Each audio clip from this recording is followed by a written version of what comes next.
In today's video, I'm going to teach you how to view and create new bills in Xero, all in just 5 minutes. Let's dive into the world of Xero, a powerful accounting software that's designed to make your financial tasks more manageable. So, whether you're a business owner or a bookkeeper, these steps will help you streamline your billing process. First, to get started, you want to log into your Xero account. Head over to the Xero website and simply click on the Login button.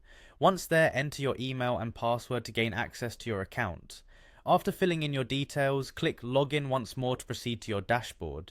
This dashboard is your command center and a great place to keep track of your business's financial activities. On the dashboard, locate and click on Business in the main menu.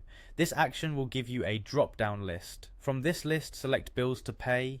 This section is crucial as it provides an overview of all the bills you need to manage.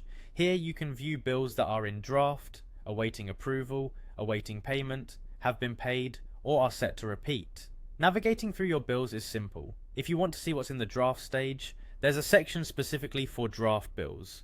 Similarly, if you're checking bills that are awaiting approval, awaiting payment, those already paid, or repeating bills, each has its dedicated area for easy access. Now let's move on to creating a new bill. This is particularly handy when a supplier sends an invoice that needs recording in your system. Go to the Bills to Pay section and look for the option to create a new bill. Click on New Bill to open up a fresh bill entry form. Within this form you can now enter all the necessary details. Start with the supplier's information. Next, set up the relevant dates for the bill. This might include the bill date and the due date, ensuring you are on top of your payment schedule. Don't forget to add a reference if applicable, as it helps in categorizing and recalling the bill quickly in the future. After you've input all the pertinent details like items and their descriptions, review your entries to confirm everything is accurate.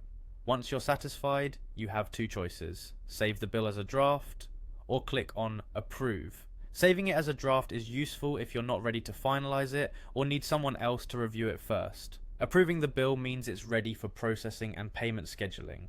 And there you have it, you've effectively learned how to view and create bills in Xero, a process that's intuitive and straightforward. By mastering these steps, you can maintain accurate financial records and ensure that your business's billing needs are met with ease. Thank you for watching, and happy bookkeeping.